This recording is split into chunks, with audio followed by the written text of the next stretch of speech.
زمونږ او د خاندیب او د صدام چې په منځ کې کومه د کور مسله وه الله په خیر خیریت ختمه کړه. الله دې دوی سره ډېر ښه وکړي، الله دې دوی ډېر خوشحاله کړي. موږ د دې حشمتو او د خانزیبو او د صدام منځ کې خفګان وو. حشمت سه زمونږه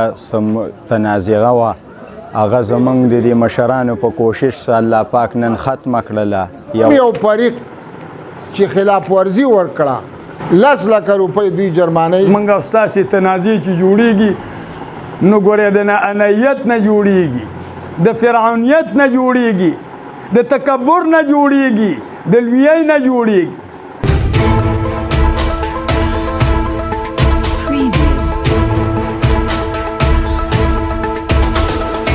جرګې ممبران دي دا کومه تنازع چې وه او دا کومه خبره چې وه د دې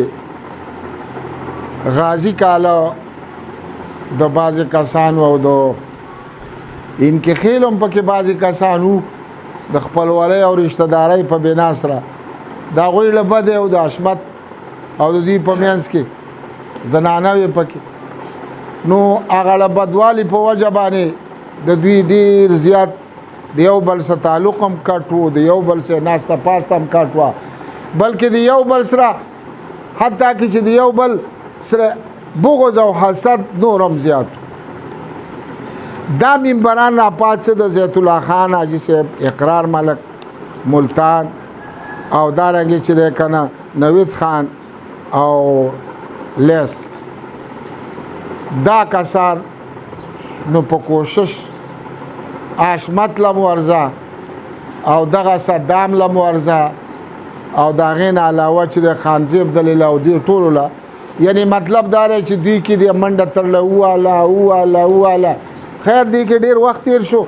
خو هغه خبره یې داسې اندازې له راوسته چې هغه د دوی چې کوم له بدوالی او د دوی کم خپل منځ کې یو بل سره اګر چې د یو کلي او د یو علاقې خلک وو هغې دقه ځای ته راغونډ او دغه یو ځای ته یې کېنول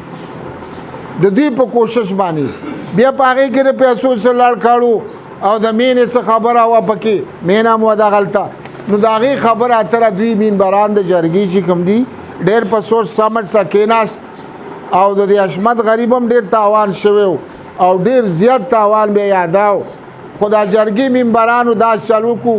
چې یاره مطلب دا دی چې کوچ لو کوچ دو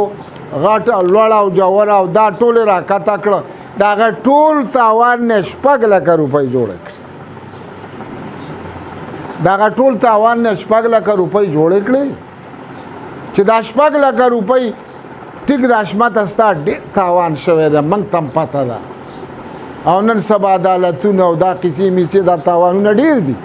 خو به هر کیفیت موږ دا 6 لکه روپۍ تا لپاره بس مناسب ګڼو، دا مقرر کړي، هغه طرف ته غریبي ده کمزوري ده څه نشته، خو دا 6 لکه روپۍ موږ مقرر پاتې شو. د مینې تنازع وه، د مینې نو دوی ویل چې یاره دا مینه د حشمت ته نږدې ده او داسې اړه بده هم تېر شوی او داسې خبرې اترې هم تېرې شوي دي. ښه خبره دا ده د جرګې والو دا سوچ سمج وکړو چې یاره دا مینه بس هم دوی په کې هسې هم نشته، هم دی حشمت ته به یې حواله کړه، هغه مینې حشمت ته حواله کړه چې دا مینه به د حشمت وي، دې کې به د بل چا څه کار نه وي، او بیا د دې چې څه قیمت وي، د دې چې څه پیسې هغه دوی خپل کې مقرر کړي دي، خو موږ ته واضحه نه کړی، هغه موږ ته نه دي واضحه کړي او نه مدعي مدعا ته واضحه کړي دي، واضحه کوي به د هغې قیمت چې آیا دې څه قیمت دی او د دې څومره پیسې کېږي او د دې څنګه چل دی، دا پیسې چې دي که نه نو دا هغوی به هغوی مقرروي او مینه د حشمت ته حواله ده، د نن نه د جرګې ممبرانو ده ته حواله کړه. پاتې شو کو دې کې څه لانجه کونجه ور راووته، مینه کې وای خدای نشته پکې، خو بیا هم که چا یا څه خبره پکې کوله دغه د جرګې ممبران او د دې کې چې کم دا کسان دي دا د روغې والا هغه ذمهوار دي انشاءالله او دې کې به خبره نه وي. پاتې شو باقي د دوی خپل ځای کې ورورولي ده، د دوی خپل منځ کې تعلق دی. کم یو فریق چې خلاف ورزي ورکړه او کم یو فریق په غیر د جرګې د خبر نه بل څه خبره یا د چا شیطانی یا څه دی ادا دی هغه دا وکړه، 10 لکه روپۍ دوی جرمانۍ کې ده، 10 لکه روپۍ به دوی جرم جرګي ممبران به هغه نه 10 لکه روپۍ اخلي پاتې شو د یو بل سره تعصب او د یو بل نه دا خبرې ټولې ختمې شوې الله دې دوی سره ډېر ښه وکړي چې چا دا منډه والي او خدای دې د دوی دا کوشش همیشه جاري ساتي زمونږ او ستاسې تنازع چې جوړېږي نو ګورې د ناانیت نه جوړېږي د فرعونیت نه جوړېږي د تکبر نه جوړېږي د لویۍ نه جوړېږي او دا خبرې زمونږ او ستاسې د طبیعي او د نقصان او د رسوایۍ او د ضلالت سبب جوړېږي نو د هلکانو ته خصوصا د موجوده کول ته او موږ د مشرانو تاسو ټولو ته دا ویم چې د دې ځوانانو د دې هلکانو د دې اصلاح کوئ برناقه تکبر یا لوی یا برناقه ظلم یا تجاوز دا مخکې سوچ کوئ د دې خو الله تپوس کوي کومه موږ دا مشران چې کومو اخلار خان لیس ملتان نویدو زیت الله خان منګه د دې اشمتو او د خانزیبو او د صدام منځ کې خفګانو هغه خفګان باندې موږ ډېره خواري وکړه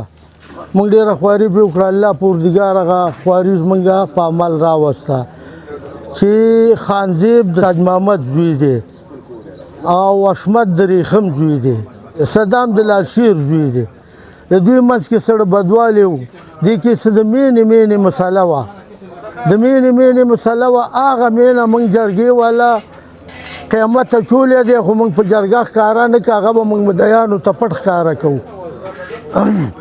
نو هغه مینه موږ اشمت ته حواله کړه او د دوی کسانو جوړه ښه په خوشحالۍ سره وشوه دې کې د نور چا څه خبره مبره نشته زه د دې جرګې د مشرانو ډیره شکریا ادا کوم چې زمونږ دا مسله په خیر خیریت باندې حل کړه او دا د دوی په منډو په خدمت باندې الله پاک دا مسله ختمه کړله زمونږ او د خانزیب او د صدام چې په منځ کې کومه د کور مسله وه الله په خیر خیریت ختمه کړه الله دې دوی سره ډېر ښه وکړي الله دې دوی ډېر خوشحاله کړي الله دې دوی ټول عزتونه ورکړي او آینده لپاره هم چې داسې مسلې راځي الله دې دوی له توفیق ورکړي چې دغه مسلې او دغه خبرې ختمې کړي ډېره مهرباني الله هم خوشحاله کړه زه صدام والد لالشیر اشمت زمونږ تنازعه وه هغه زمونږ د دې مشرانو په کوشش سره الله پاک نن ختمه کړله یو امن باندې بدله شوله او د هغې باره کې دا ټولو مشرانو موږ سره ډېرې منډې والي او زه د دې خپلو مشرانو ډېر شکرګزار یم الله دې هغوی ټول عمر ښه او آباد ساتي